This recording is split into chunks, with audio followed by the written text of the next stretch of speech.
Hello everyone, welcome to Study Smart IAS PCS. So today we'll continue with our knockout series जिसमें हम part second start करेंगे आप I hope आप लोगों ने पार्ट फर्स्ट देख लिया होगा. So let's begin. So first question is consider the following statements related to the Global Gender Gap Report 2025. First of all कि जेंडर गैप रिपोर्ट में एक्चुअल में होता क्या है, जेंडर गैप क्या है. कोई भी मतलब अनफेयर डिफरेंसेस होते हैं जो मेल एंड फीमेल यानी कि मेन एंड वेमेन में in terms of economic terms, जैसे कि आपकी अपॉर्चुनिटीज, पेमेंट, स्टेटस, इन सब के बीच में जो गैप है कि मेल्स को ज्यादा बेनिफिट मिल रहे हैं कि एंड फीमेल्स को कम, यही जेंडर गैप होता है. तो first statement is India is ranked 131st in the global gender gap report. इस बार 131st रैंकिंग है और पिछली बार 129 थी, तो यानी कि और डिक्रीज हो गई है रैंक. तो क्या ये इनमें से कौन सा सही है? तो देखिए, सपोज ये एक मेल है एंड एक ये फीमेल है, ठीक है. तो इनके बीच लव तो था बट जेंडर गैप आने की वजह से इनका लव थोड़ा टेढ़ा हो गया. ठीक है, ऐसे याद रखिए. अब ये क्या चीज है? तो देखिए, 1 3 और 1. अब लग रहा है कुछ समझ आ रहा है 1 3 1 क्या था? ठीक है, ये मेल ये फीमेल, ये बीच का दिल टेढ़ा because of the gender gap. तो ये आपकी रैंकिंग हो गई 131st, सही है. और पिछली बार से 2 पॉइंट्स गिर भी गई है, तो 129th भी सही है कि 2024 में 129 थी. Both are correct. So next question पे चलते हैं. What is the primary focus of Pradhan Mantri Dhan धान्य कृषि योजना जो बजट में लॉन्च की गई थी? तो फर्स्ट स्टेटमेंट है कि it seeks to uplift districts facing agricultural backwardness marked by poor crop coverage and limited access to credit. तो देखिए, नाम से पता लग रहा है कि कुछ कृषि की है, तो ऐसा कुछ होने की संभावना है, राइट? कि मतलब उन डिस्ट्रिक्ट्स को अपलिफ्ट करेंगे जिनमें एग्रीकल्चरल बैकवर्डनेस है किसी वजह से, कि क्रॉप की कवरेज या लिमिटेड एक्सेस, मतलब पैसे पूरा नहीं मिल पा रहे हैं फार्मर्स वगैरह को, तो इस वजह से उन डिस्ट्रिक्ट्स को बूस्ट अप करना है. The scheme proposes to begin with the 10 selected districts identified as having significant scope for agricultural improvement. तो क्या 10 डिस्ट्रिक्ट को ही सेलेक्ट करके स्टार्ट करेंगे? इतनी छोटी विजन अगर यूनियन बजट में रखेंगे तो ये काफी स्मॉल नहीं हो जाएगा? ठीक है, और वो भी यूनियन बजट में भी सिर्फ 10 डिस्ट्रिक्ट. तो ये गलत होगा स्टेटमेंट. अगर ये यूपी स्पेसिफिक बजट होता तो 10 शायद प्रोबेबली हो भी सकता था. ठीक है, और ये ऑल इंडिया लेवल पे तो 10 काफी कम हो जाएगा, हर एक स्टेट से एक भी नहीं आ पाएगी. तो द करेक्ट आंसर इसका क्या है? 100 है, एक जीरो कम लगा दिया था. तो ठीक है. सो वही है, ये वाली लाइन तो सही है, बस इसमें यहाँ पे 100 याद रखना है आपको. और कुछ ना कुछ तो पैसों से रिलेटेड होगा ही, क्योंकि धन धान्य है. और ऐसे भी याद रख सकते हैं कि आप जब भी कहीं पे दान करते हैं, किस चीज का? धन का जब भी दान करते हैं, सपोज आप किसी पंडित वगैरह को कर रहे हैं, तो एटलीस्ट 100 तो करना ही चाहिए, राइट? ऐसे थोड़ी अच्छा लगता है कि 10 रुपए दे दिए पंडित को, तो 100 और 1 रुपया अलग से. तो 100 ऐसे याद रख लीजिएगा. 100 डिस्ट्रिक्ट सेलेक्ट की गई हैं. नेक्स्ट है अंडर द यूपी बजट. देखिएगा, यूपी का बजट है. How many new medical college are to be establish in the state? वैसे तो बहुत सारे स्टेब्लिश होने वाले हैं, बट बजट में स्पेसिफिकली दो का नाम मेंशन्ड है, जो है कहाँ? बलिया एंड बलरामपुर. कैसे याद रखना है इनको? देखिए, मेडिकल कॉलेज में क्या होता है कि मेडिकल चीजों पे एक्सपेरिमेंट किया जाता है, स्किन वगैरह को निकाला जाता है, यानी कि बाल की खाल निकाल देते हैं वो. तो बाल की खाल, तो बाल से ही रिलेटेड हैं दोनों मेडिकल यूनिवर्सिटी, यानी कि बलिया एंड बालरामपुर. ठीक है, याद रखिएगा. Which of the following sets of countries were elected as non-permanent members of United Nations Security Council in June 2025 for the next term? ठीक है, 2026 से स्टार्ट होगी टर्म, उसके लिए कौन से 5 नॉन परमानेंट मेंबर्स को इस बार सेलेक्ट किया गया है? ठीक है, तो इसका आंसर क्या है? देखिए, ए बी सी डी लिखते हैं हम ना, तो ए को इग्नोर करिए आप, फिर बी, फिर सी, फिर डी, और लीला. बीसीडी की लीला. बीसीडी के है Bahrain, Colombo, democratic Republic of Congo, Latvia और लाइबेरिया. ठीक है, तो लाइबेरिया से हो गया ली और ला हो गया लातविया का. तो बीसीडी की लीला। नेक्स्ट चलते हैं। With reference to the World Monuments Watch List 2025, consider the following statements. First क्या है? The 2025 list include 25 heritage sites spread across 29 countries along with one site on the moon. क्या moon पे भी एक site हो सकती है, वो भी वर्ल्ड मॉन्यूमेंट्स वॉच की? चलिए देखते हैं। India features two sites in the list, one which includes historic structures on the bank of Musi River in Hyderabad. ठीक है। The watch list is released every year by UNESCO. ठीक है, तो देख लेते हैं इसमें कौन सा सही है। देखिए, सबसे पहले पहला स्टेटमेंट सही है। कैसे? कि जो 2025 की लिस्ट है, इसमें 25 हेरिटेज साइट्स इंक्लूड है, स्प्रेड अक्रॉस 29 कंट्रीज। ऐसा नहीं कि इस लिस्ट में, अभी तक जो लिस्ट बनी है उसमें टोटल 25 ही है, तो ऐसा याद रखिएगा 2025 चल रहा है तो 25 हेरिटेज साइट्स हो गई हैं टोटल, और उससे चार ज्यादा कंट्रीज में से, यानी कि 29 कंट्रीज में से। तो इंडिया में भी यह है कि इंडिया की भी दो साइट्स आई हैं। कौन है? देखिए, जो भी मॉन्यूमेंट्स वगैरह बनती हैं, ये कहाँ पे बनती हैं? भूमि पे तो बनती हैं, भूमि पे। तो भू से हो गया आपका भुज। भुज के भुज में कुछ रिवर्स हैं, उनके पास के मॉन्यूमेंट्स। और भू के बाद मी से क्या है? मूसी रिवर। और मूसी रिवर कहाँ है, आपको क्या है पता है? हैदराबाद में है, ठीक है। बट जो थर्ड वाला आपका पॉइंट है कि यूनेस्को द्वारा इसको रिलीज किया जाता है, तो ये गलत है। इसको रिलीज किया जाता है वर्ल्ड मॉन्यूमेंट्स फंड द्वारा, WWF। ठीक है। वर्ल्ड वाइल्ड लाइफ फंड नहीं है, वर्ल्ड कोई और फंड नहीं है, मॉन्यूमेंट्स फंड है, WMF। ठीक है। What is the fiscal deficit projected in the UP budget 2025-26? तो अगर कुछ दिन पहले आपने मेरा बजट का वीडियो देखा होगा, तो इसका आपको ट्रिक याद है कि कोई फिसल जा रहा था पहले बार बार। यूनियन बजट में तो कोई फिसल रहा था, तो उसके दोस्त ने पीछे से क्या बोला? चढ़ चढ़। तो यानी कि 4.4% यूनियन बजट में बताया था। ठीक है। यूपी के बजट में क्या हुआ था? तो वो बार बार फिसल रहा था, उसने बोला नहीं भाई, अब तो दोनों साथ में ही चढ़ेंगे, मैं बार बार फिसल जा रहा हूँ। तो दो नो क्या है, यानी कि 2.9। ठीक है, एक सेकेंड। ओके, सो 2.9 के क्लोज क्या है? 3 approximately. Okay. Next, you have with the reference to the IPL 2025 season, consider the following statements. First is Shreyas Iyer become the first player to captain three different franchises into the IPL playoffs. Okay, next देखते हैं। RCB won their maiden IPL title in 2025, defeating Punjab Kings in the final. क्या उन्होंने Punjab Kings को हराया था? चलिए ये भी देखते हैं। ये तो सबको पता होगा ना, आरसीबी जीती है, ठीक है। बस ये वाला थोड़ा डाउटफुल है। नेक्स्ट है Sai Sudharsan won the orange cap as the highest run scorer of IPL. तो देख लेते हैं इसको। देखिए, पहला स्टेटमेंट सही है, और कैसे याद रखना है? देखिए, थ्री डिफरेंट फ्रेंच, जिसको जो कि क्रिकेट लवर्स हो गए उनको तो याद होगा, जिनको नहीं पता है उनको ऐसे याद रखिए कि वो जो श्रेयस अय्यर हैं, फर्स्ट प्लेयर ऐसे हैं जो मल्टीपल फ्रेंचाइजीज को कैप्टनशिप जिसकी ले चुके हैं वो इन द आईपीएल प्लेऑफ्स। तो उनके नाम में ही देखिए यस है ना। तो उनसे कोई पूछता है कि भाई कैप्टन बनोगे हमारी टीम के? यस। नेक्स्ट ईयर पूछा फिर से, भाई दूसरी टीम में भेज दें आपको कैप्टन बना के? यस। तो हर चीज का आंसर यस बोल देते हैं, तो इस वजह से वो फर्स्ट प्लेयर बन गए जो डिफरेंट डिफरेंट फ्रेंचाइजीज के कैप्टन बन चुके हैं। नेक्स्ट है आपका कि आरसीबी ने यस पंजाब किंग्स को हराया था, ये तो आपने देखा भी होगा। नेक्स्ट है आपका who won the orange cap? तो ऑरेंज कैप मिली साई सुदर्शन को। एंड क्वेश्चन आ सकता है पर्पल कैप कैप के बारे में भी। तो पर्पल कैप किसको मिली? प्रसिद्ध कृष्णा, एक बॉलर है। तो ऑरेंज कैप होती है बैट्समैन के लिए, पर्पल कैप होती है बॉलर के लिए। प्रसिद्ध कृष्णा को मिली पर्पल कैप। तो एक चीज देखिए, यहाँ पे कृष्णा जी हैं, सॉरी, ये कृष्णा है, और सुदर्शन कौन चलाते हैं? कृष्णा जी चलाते हैं सुदर्शन चक्र, राइट।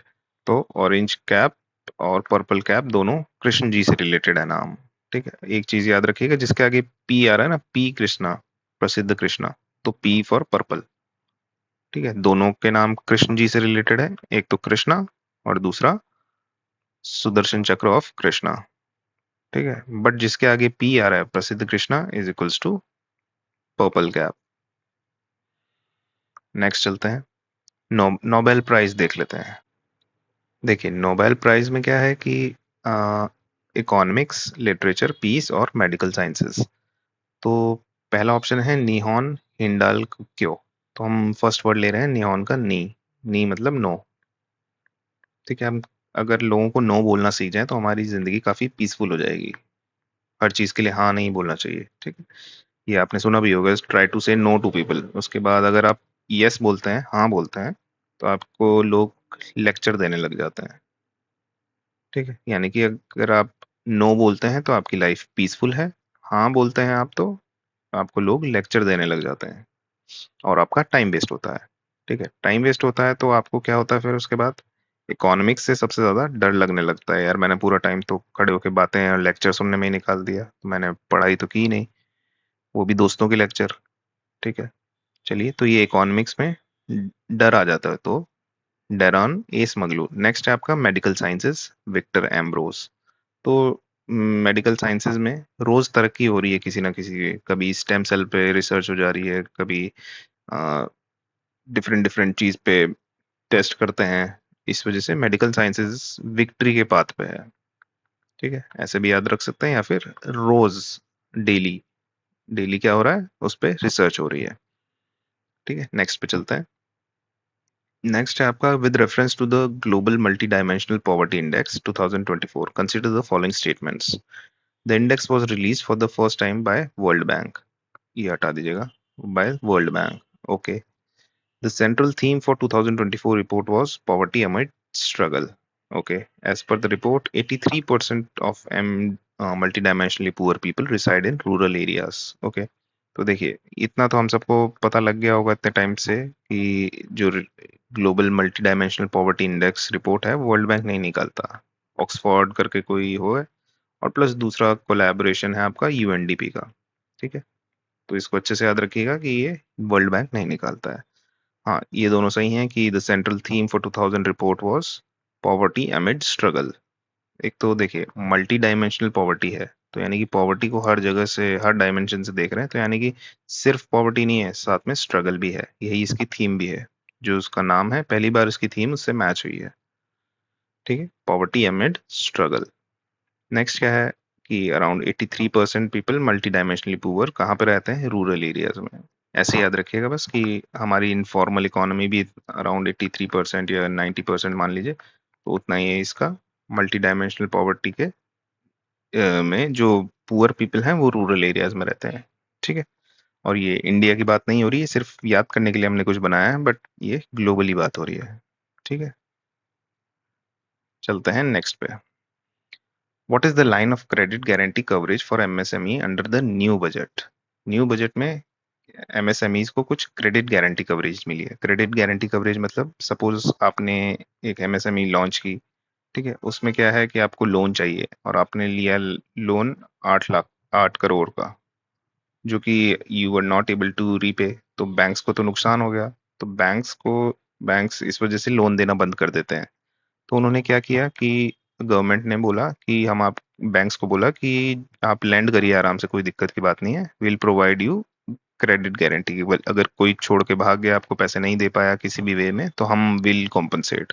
तो उन्होंने उसकी लिमिट पहले 5 करोड़ हुआ करती थी, इस बार बजट में 10 करोड़ कर दी है। ठीक है,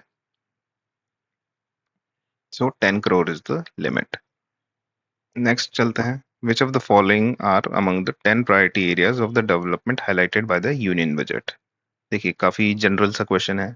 इस टाइप के क्वेश्चंस अगर आ जाएं तो इसमें आपको ट्रिक से ज्यादा लॉजिक यूज करना है। फॉर एग्जांपल, बजट में कुछ 10 प्रायोरिटी एरियाज दिए हैं एंड समझिए आपने नहीं पढ़े हैं, तो क्या उस प्रायोरिटी में एक्सपोर्ट्स आया होगा? आया होगा। इनोवेशन पे फोकस होगा, एमएसएमईज पे तो इतने सारे क्रेडिट गारंटी वगैरह दे रहे हैं, तो एमएसएमईज भी होंगे। और ensuring sustainable and reliable energy supply, ये सब भी होगा। तभी तो आपकी डेवलपमेंट होगा ना। अगर आप इनोवेशन नहीं करेंगे, एनर्जी पे नहीं फोकस करेंगे, एमएसएमईज पे नहीं, स्मॉल स्केल इंडस्ट्रीज पे नहीं, एक्सपोर्ट्स पे नहीं फोकस करेंगे, तो क्या आपका डेवलपमेंट हो पाएगा?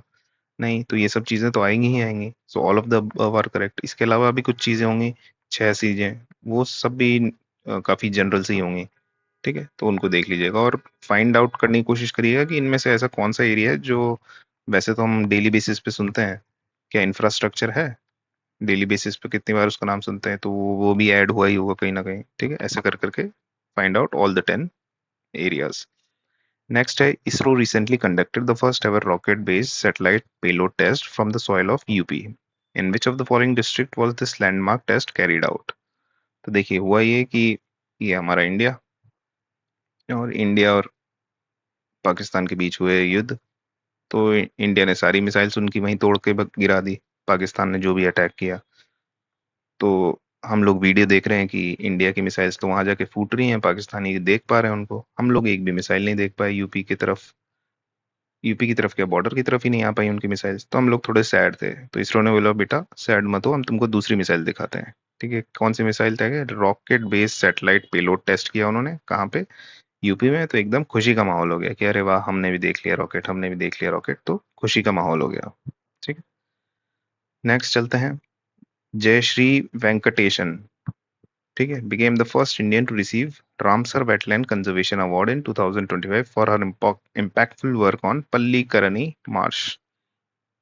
ठीक है, the prestigious Abel Prize was awarded to Masaki Kashiwara in algebraic analysis. ठीक है, the Ramsar Award recognized contribution under the category of wetland wise use, with recipient receiving the EVN Special Prize of $10,000। ठीक है, इन्होंने बोला है कि किसी को रामसर वेटलैंड कंजर्वेशन अवार्ड मिला है 2025 में, तो क्या वो जयश्री वेंकटेशन है? तो यस, वो जयश्री वेंकटेशन है। कैसे याद रखना है? तो इनके नाम में देखिए क्या, वेंकटेशन, इसको हम लिंक कर सकते हैं वन कटाई से। ठीक है, सेम लग रहा है ना नाम, वेंकटेशन वन कटाई। तो इसका मतलब अगर वन कटाई हुई है तो हमारे वेटलैंड्स वगैरह पे प्रेशर पड़ रहा है। ठीक है, वो उनका डिस्ट्रक्शन भी हो रहा है, उनका भी एनक्रोचमेंट हो रहा है वेटलैंड्स का, तो इसकी वजह से वेंकटेशन को ऐसे याद रख लीजिएगा। ठीक है, इनका कुछ वेटलैंड से रिश्ता है, और इसी वजह से इनको ये अवार्ड मिला है। नेक्स्ट आपका एबल प्राइज किसको मिला है? एबल प्राइज मिला है आपके मसाकी काशीवारा को। ये कैसे याद रखना है? देखिए, तो अभी तक तो आपने नोबेल प्राइज पढ़ा था, और इनको मिला है एबल प्राइज, तो ये बहुत सैड है, और अवार्ड मिलने के बाद भी और सोच रहे हैं कि काश मैं नोबेल प्राइज मिल जाता, काश। ठीक है, नेक्स्ट है Ramsar award recognised wetland wise use. ठीक है, और ये भी सही है कि इतना प्राइज मनी मिलता है। दिस इज नॉट इम्पोर्टेंट, ये दोनों आप याद रखिएगा। ठीक है, the answer is 1 and 2। Next क्या है? Who was honoured with the Padma Vibhushan in 2025 for exceptional contributions to medicine, यानी कि गैस्ट्रोएंटरोलॉजी में किसको ऑनर किया गया है पद्म विभूषण से? तो देखिए, इनका आंसर है डूवूर नागेश्वर रेड्डी। ऐसे याद रखने का तरीका तो ये है कि मेडिसिन है और इनके नाम में भी डूवूर, यानी कि समथिंग लाइक दवाई। ठीक है, तो ये तो उनका Padma Vibhushan one of the person है।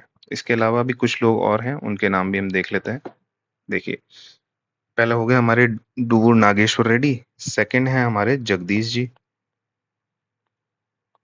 आगे पीछे का कुछ नहीं बता रहा हूँ, सिर्फ एक वर्ड यूज कर रहा हूँ, जगदीश जी, कोई सरनेम वगैरह नहीं। ठीक है, नेक्स्ट है आपके रजनीकांत जी। ठीक है, उसके बाद है आपके लक्ष्मी नारायण जी। नेक्स्ट है आपके वासुदेव जी। कुछ दिख रहा है आपको इन सब में कॉमन? पता लगाइएगा। उसके बाद शारदा जी, और ओसामू सुजुकी।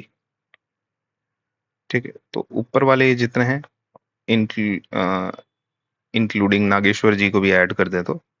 ठीक है, नागेश्वर, ये सब भगवान के ही कहीं ना कहीं नाम है। जैसे कि वासुदेव हो गए, लक्ष्मी नारायण हो गए, रजनीकांत भी है, साउथ के भगवान ही है, और जगदीश बोलते हैं ना, जगदीश जी। उसके बाद नागेश्वर में भी वर्ड आ रहा है ईश्वर, तो ये सब भगवान के ही नाम आ रहे हैं। और शारदा, शारदा भी तो देवी है, वो भी तो भगवान की कैटेगरी में आएंगी। बस एक बचा सुजुकी। ठीक है, ये अलग से पता नहीं कहाँ से आ गए भगवानों के बीच। ठीक है, तो ये सब कौन है पद्म विभूषण जिन्होंने इस बार जीता है?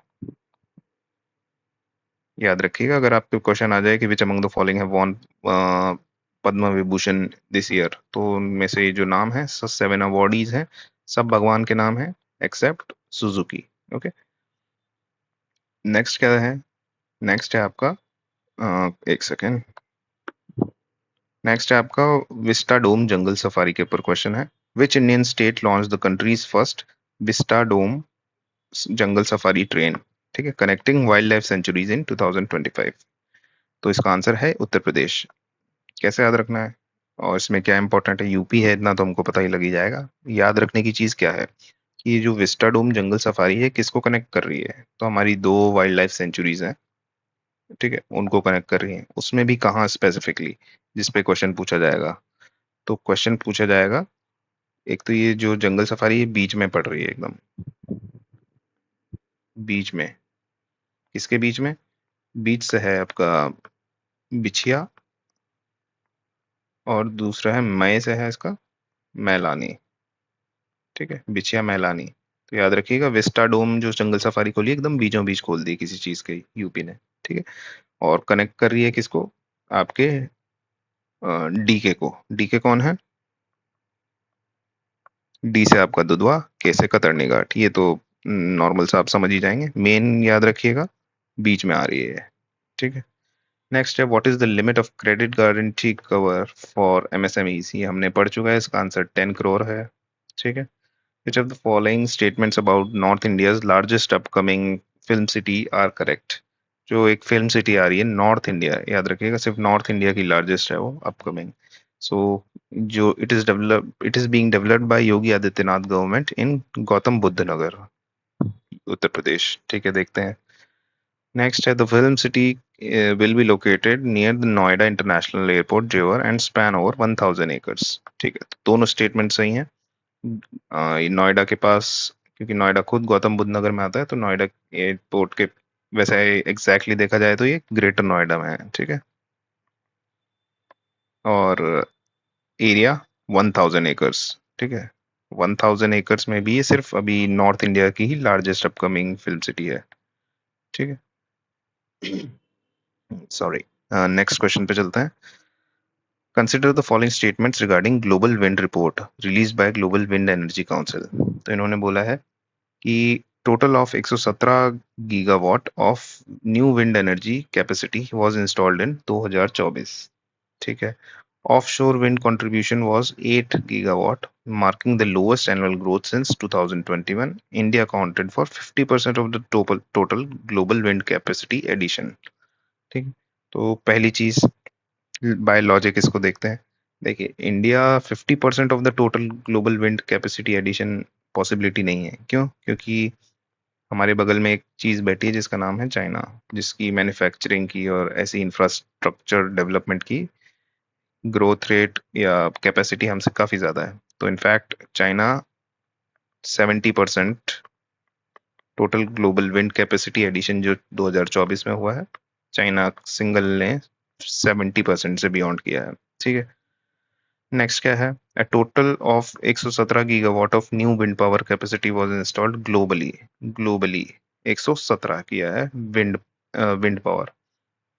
तो देखिए, जो विंड की वो होती है, विंड मिल बोलते हैं इसको, तो ये देखने में काफी खतरनाक सी लगती है। यहाँ पे कोई पंछी वगैरह आएगा तो कट जाएगा।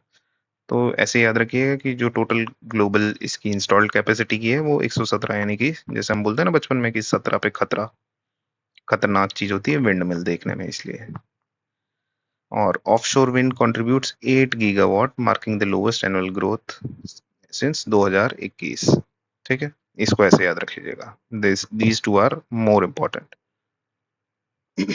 नेक्स्ट है आपका, according to the latest economic survey, what is the projected GDP growth rate for financial year 2025 और 26? इकोनॉमिक सर्वे के अकॉर्डिंग क्या ग्रोथ रेट बताई गई है? देखिए, लास्ट ईयर की तो थी 6.4% according to economic survey, but आने वाले ईयर के लिए बताई है उसने 6.3 टू 6.8। देखिए, 6.3 है ये, और अगर इसमें 3 को पूरा कर दो तो 6.8। तो ऐसा याद रखिए कि जो भी आंसर होगा आपका वो ऐसा है कि दोनों में कुछ ऐसा कर सकते हैं हम कि दोनों नंबर सेम हो जाएं, ठीक है। बाकी नंबर्स कोई सा भी ऐसा है वो उनमें नहीं होगा। तो 6.3 है, अगर तो 3 में एक और 3 जोड़ दें तो 6.8 हो जाएगा। नेक्स्ट चलते हैं, विच Indian state hosts the country's first official climate change station inaugurated in early 2025? ऐसा कौन सा स्टेट है इंडिया में जहां पे ऑफिशियली क्लाइमेट चेंज स्टेशन खोल दिया गया है, फर्स्ट, वो भी इंडिया का? तो the answer is Jammu and Kashmir. क्यों? क्योंकि देखिए जहाँ पे खोला गया है उसका नाम है उस जगह का उधमपुर, और वहाँ पे क्लाइमेट चेंज की वजह से, ऐसा याद रखने का तरीका है, असलियत में नहीं हुआ ऐसा, क्लाइमेट चेंज की वजह से दम घुटता है। ठीक है, तो दम घुटता है, इस वजह से क्लाइमेट चेंज स्टेशन खोलना पड़ा, पता लगा पाए कि क्यों दम घुट रहा है। ठीक है, और ये वही उधमपुर है जहाँ पे S-400 है हमारा, जिसमें मोदी जी ने उसके साथ आफ्टर ऑपरेशन सिंदूर फोटो खिंचवाई थी इसे खड़े होके जब पाकिस्तान क्लेम कर रहा था कि हमने S-400 फोड़ दिया। ठीक है, consider the following statements about PSLV C-61। PSLV C-61 के बारे में देखते हैं। PSLV C-61 क्या है कि it is the 101st launch overall and the 63rd PSLV flight using the PSLV XL configuration. ठीक है, EOS-9, also known as RESAT-1B, equipped with C-band synthetic aperture radar, was intended to provide all-weather, round-the-clock Earth observation imagery.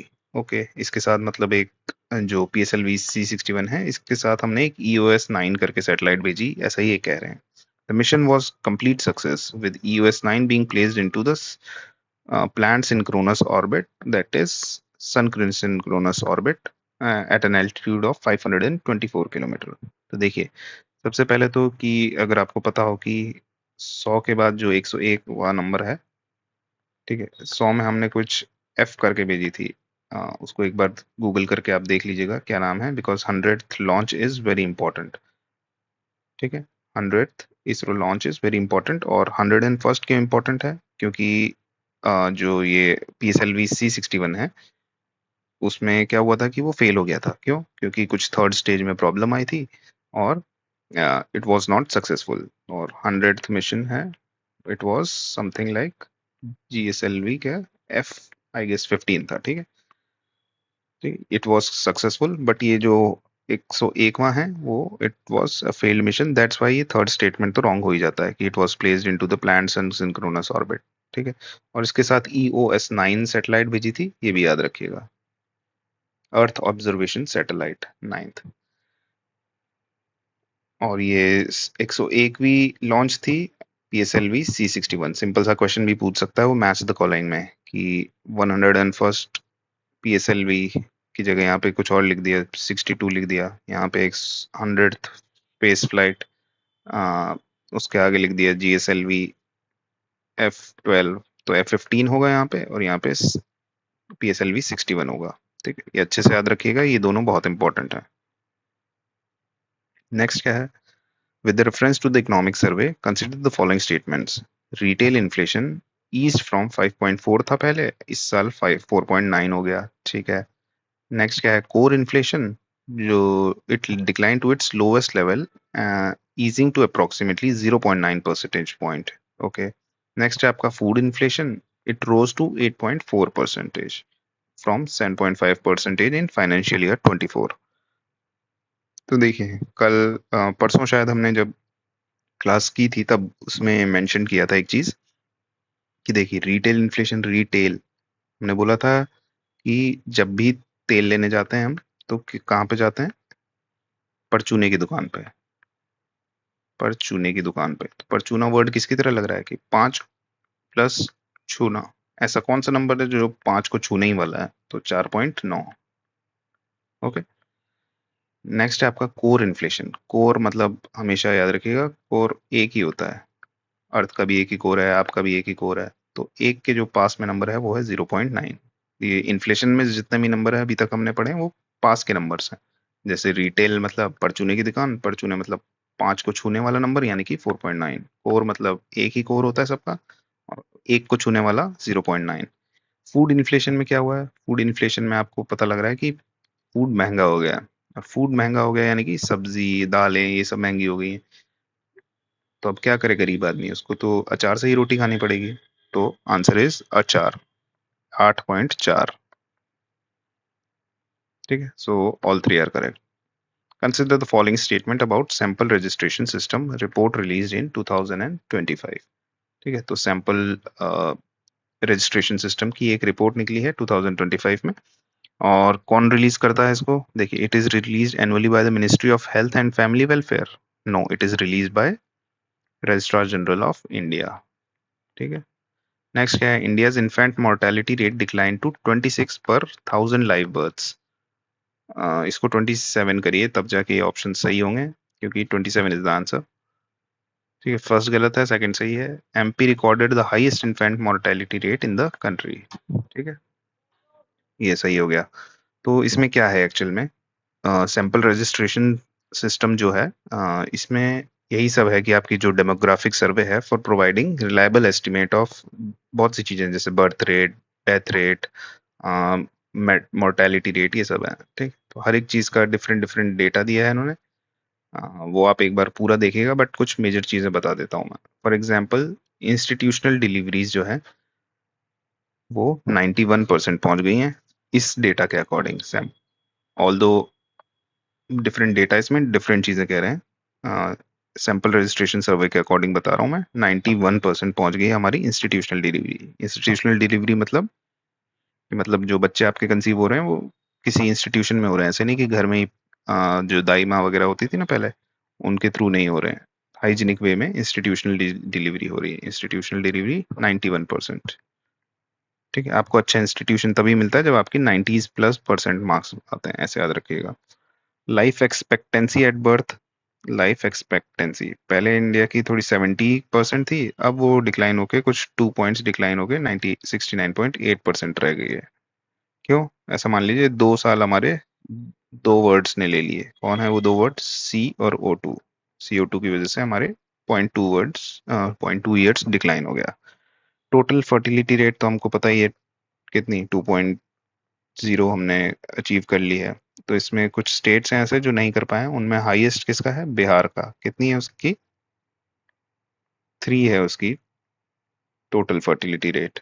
और UP के कितनी है? 2.7। Okay.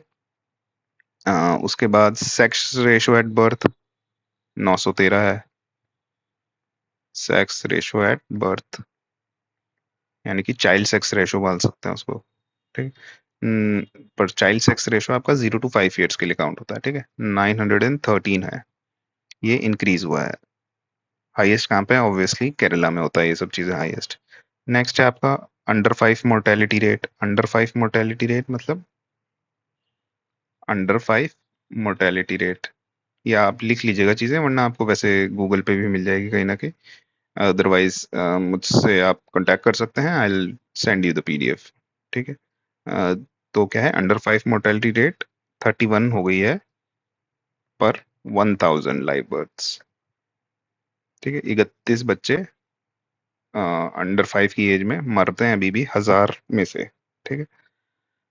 Next क्या है आपका? Infant mortality rate, जो हमने ऊपर देखा क्वेश्चन में, वो हो गई डिक्लाइन हो गई कितना? 27। और मैटरनल मोर्टेलिटी रेट, उससे पहले देखते हैं, चलिए मैटरनल मोर्टेलिटी रेट ही, उससे पहले नियोनेटल मोर्टेलिटी रेट, NNMR। यहाँ देखते हैं NNMR, नियोनेटल मोर्टेलिटी रेट। इसमें क्या है? ये कितनी है? 19 हो गई है। ठीक। और मैटरनल मोर्टेलिटी रेट कितनी हो गई है आपकी? 93। ओके, नेक्स्ट चलते हैं। यही चीज़ें मेन इंपॉर्टेंट है। क्रूड बर्थ रेट है, क्रूड डेथ रेट है, ये सब भी देख लीजिएगा। तो क्रूड डेथ रेट हमारी डिक्लाइन हुई है, 21% थी 2011 में, अब वो डेथ रेट्स हमारी डिक्लाइन होके कितनी हो गई है? 19.3।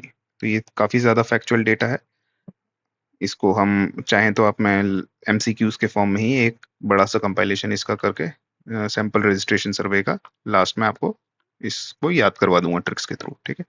अभी आप इसको बेसिक को याद रखिए कि हमारी मैटरनल मोर्टेलिटी रेट कितनी है, इन्फेंट मोर्टेलिटी रेट कितनी है। ओके। और यहाँ पे क्या याद रखा था हमने? कि इन्फेंट मोर्टेलिटी रेट हमारी 27 हो गई है। ठीक है, नेक्स्ट चलते हैं। Consider the following statements regarding NATO summit. NATO summit, the summit took place in Netherlands. ठीक है, वो भी हेग में। Making the first time by the country to host है नेटो समिट, ये नीदरलैंड ने फर्स्ट टाइम इसको होस्ट किया है। A new commitment was made to increase defense spending to 5% of GDP by 2035, including specific allocation for resilience and core defense. ठीक है. Next NATO summit is scheduled to be in Sweden in 2026. Okay. तो देखिए, NATO summit इस साल कहाँ हुआ है? जो इसमें लिखा है वो सही लिखा है कि नीदरलैंड में हुआ है. ठीक है. उसके बाद इसने बोला है कि नेक्स्ट समिट होगा स्वीडन में 2026 में. अगले साल स्वीडन में होगा नहीं, अगले साल टर्की में होगा. ठीक है. और इसका ये सही है कि 5% ऑफ जीडीपी बाय 2025 इंक्रीज करनी है नेटो कंट्रीज को. ऐसा क्यों किया होगा उन्होंने? क्योंकि उन्होंने देखा रशिया ने अटैक किया हुआ है एंड उस वजह से उनको अपनी डिफेंस स्पेंडिंग इंक्रीज करनी है in the pressure of US. ठीक है. तो नेटो में एन है यानी कि नीदरलैंड, ए को काटा, टी है यानी कि अगले साल टर्की में है, फिर ओ को काटा, बस बन गया आंसर. यानी कि नेटो में अभी नीदरलैंड, फिर नेक्स्ट 2026 में टर्की है, स्वीडन नहीं होगा. सो उसके बाद एक लास्ट क्वेश्चन और था कि how much capital expenditure funding is earmarked for the state via interest free loans. कि जो इंटरेस्ट फ्री लोन्स है, मतलब स्टेट को परमिट किया है सेंटर ने कि आप जाके मस्त एक्सपेंडिचर करिए, पर कैपिटल एक्सपेंडिचर होना चाहिए आपका. यानी कि यूजफुल एसेट्स क्रिएट करने में ऐसा कुछ हो तो उसके लिए आप लोन ले सकते हैं, इंटरेस्ट फ्री वो भी. ठीक है. तो उसके लिए कितना उनको बोला है, ले सकते हैं आप 1.5 लाख करोड़. ठीक है. यानी कि उनको दे दिया कितना, 1.5 लाख. तो 1.5 lakh something sounds like similar to दे दिया. ठीक है. तो इससे ऐसे याद रख सकते हैं आप. ठीक है. एक बार इन सबको आप क्विकली रिवाइज कर लीजिएगा. नेक्स्ट क्लास में सैंपल रजिस्ट्रेशन सिस्टम से रिलेटेड एक बड़ी टेबल में मैं 8-10 लाइन का एमसीक्यू बना दूंगा जिससे आपको ये पूरा याद हो जाएगा. ठीक है. Till then keep revising. Good luck for your exam. Thank you.